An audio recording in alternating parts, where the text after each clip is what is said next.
시편 147편 12절부터 20절. 예루살렘아, 여호와를 찬송할지어다. 시온아, 네 하나님을 찬양할지어다. 그가 네 문빗장을 견고히 하시고 내 가운데에 있는 너의 자녀들에게 복을 주셨으며 내 경내를 평안하게 하시고 아름다운 밀로 너를 배불리시며 그의 명령을 땅에 보내시니 그의 말씀이 속히 달리는도다. 눈을 양털같이 내리시며 서리를 재같이 흩으시며 우박을 떡 부스러기 같이 뿌리시나니 누가 능히 그의 추위를 감당하리요. 그의 말씀을 보내사 그것들을 녹이시고 바람을 불게 하신즉 물이 흐르는도다. 그가 그의 말씀을 야곱에게 보이시며 그의 율례와 규례를 이스라엘에게 보이시는도다. 그는 어느 민족에게도 이와 같이 행하지 아니하셨나니 그들은 그의 법도를 알지 못하였도다. 할렐루야. 아멘. 할렐루야, 청룡방 여러분, 수요일 아침이 밝았습니다.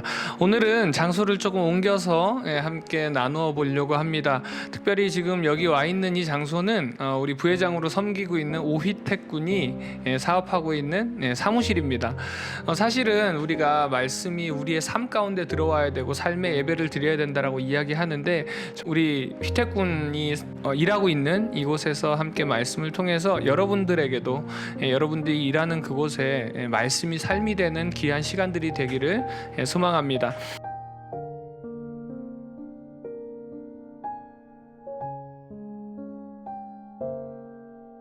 몇 해 전에 영국 성공회 총회에서 가장 시급하게 결의해야 된다라고 안건이 하나 올라왔습니다. 그 안건은 무엇이냐면, 어떤 방법을 동원해서든 교인을 증가시키는 것이 가장 시급하다라고 이야기하면서 그 안건이 올라왔다고 합니다. 이 말은 지금 현재 영국 성공회의 지금 교회의 상황이 어떤 상황인지를 잘 보여주고 있다라고 생각을 합니다. 현재 영국 교회는 대부분 30명 미만의 교회들로 구성이 되어 있고요. 그 다음에 그 교인들은 대체로 60세에서 80세 노인들이 대부분이라고 합니다. 그렇다면 왜 이렇게 노인들만 지금의 영국 교회를 지키고 있을까요? 40년 전, 50년 전 이들은 교인들이 아니었을까요? 이들이 계속해서 교회를 섬겼는데 왜 이렇게 교회가 텅텅 비게 되었을까요? 그 이유는 지금 이 교회를 섬기고 있는, 이 교회의 자리를 지키고 있는 이 노인들 역시도 젊을 때의 교회를 떠났기 때문이라고 이야기하고 있습니다. 그런데 지금에 와서 다시 찬양을 듣고 말씀을 통해서 그들이 떠났던 교회를 생각하면서 지금의 젊은이들을 바라보면서 매일같이 눈물을 흘리며 기도하고 있다라고 이야기하고 있습니다. 현재 우리나라를 바라볼 때, 우리의 교회의 모습을 바라볼 때에 동일한 수순을 밟고 있지는 않은지 걱정이 되고, 또 그렇기 때문에 더욱더 우리 교회를 향해서 기도해야 될 수도 있습니다. 그렇다면은 우리 성도들은 어떻게 이 땅을 살아가야 될까요? 오늘 본문에서는 두 가지로 나누어서 성도가 이 땅을 살아갈 힘에 대해서 이야기를 하고 있습니다. 성도라는 것은요, 장차 주님께서 다시 오실 그때까지 하나님의 말씀을 소망으로 두고 이 세상을 살아가야 되는 존재들입니다. 이런 성도들에게 찬양은 변치 않는 소망이 담긴 그릇이 되어야 되고, 말씀은 하나님께서 역사하시는 통로가 되어야 된다라고 이야기하고 있습니다.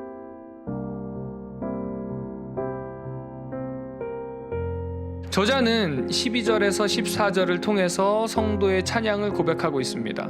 성도는 하나님의 보호하심을 신뢰하고 하나님이 채워주심을 바라며 살아가야 된다는 것입니다. 그리고 그렇게 이루어 주실 주님께서 우리의 신뢰와 소망을 찬양을 통해서 주님께 고백드리는 것입니다. 또한 이어서 16절, 17절을 통해서 악한 세상을 심판하실 권세도 하나님께 있다라고 고백하고 있습니다.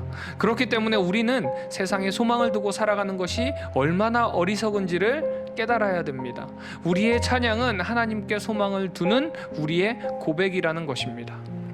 두 번째로 저자는 하나님께서 말씀을 통해서 우리를 보호하여 주신다라고 고백하고 있습니다.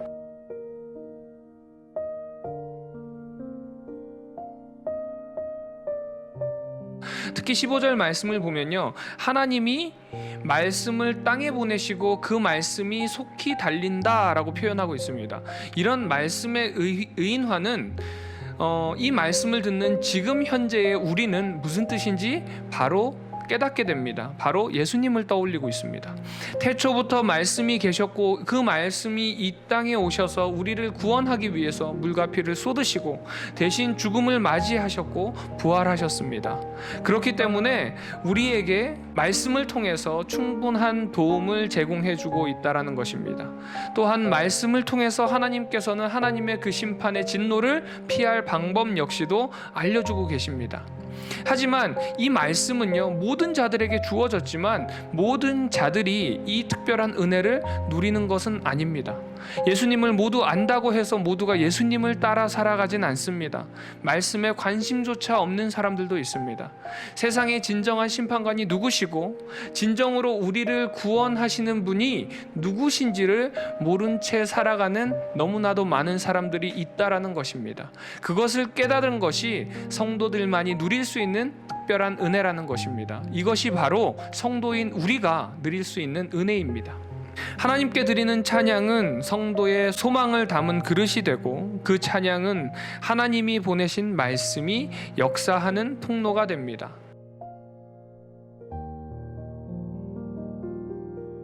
하나님께서 하나님을 찬양하는 성도에게 지금도 말씀으로 놀라운 구원을 이루고 계십니다. 하나님의 성도된 우리도 날마다 찬양으로 말씀이 역사하는 통로를 만드시기 바랍니다.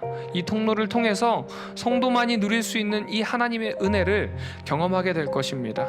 수요일을 시작하는 우리 청년공방 지체들 모두 오늘 하루 매 순간순간마다 주님을 찬양함으로 이 말씀이 역사하시는 길을 만드시고 그 말씀을 따라 주님의 은혜를 풍성히 누리는 귀한 하루가 되기를 소망합니다. 기도하겠습니다.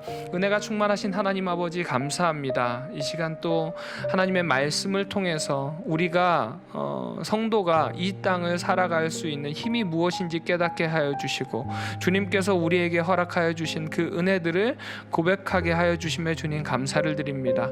세상에서 살아갈 때에 살아갈 힘을 지닌 자들이 되게 하여 주시고 주님께서 우리에게 허락하여 주신 그 은혜를 고백하며 찬양으로 고백하며 매일매일 그 은혜를 누리며 살아가는 우리 청년방 지체들 될 수 있도록 주여 도와주시옵소서. 이제 또 삶의 현장으로 나아갑니다. 삶의 현장에서 예배하는 예배자들이 되게 하여 주시고 주님을 높이며 주님을 찬양하며 그리스도의 향기를 풍기는 우리 청년방 지체들 될 수 있도록 주여 도와주시옵소서. 모든 것에 감사드리며 사역사하시는 예수님의 이름으로 기도드립니다. 아멘.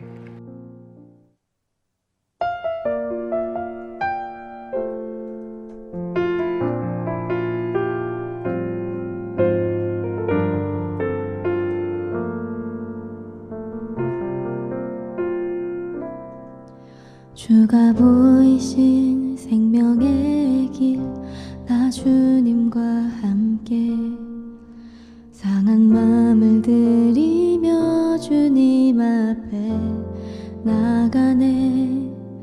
나의 의로움이 되신 주, 그 이름 예수, 나의 길이 되신 이름 예수. 나의 길 오직 그가 아시나니, 나를 단련하신 후에 내가 정금같이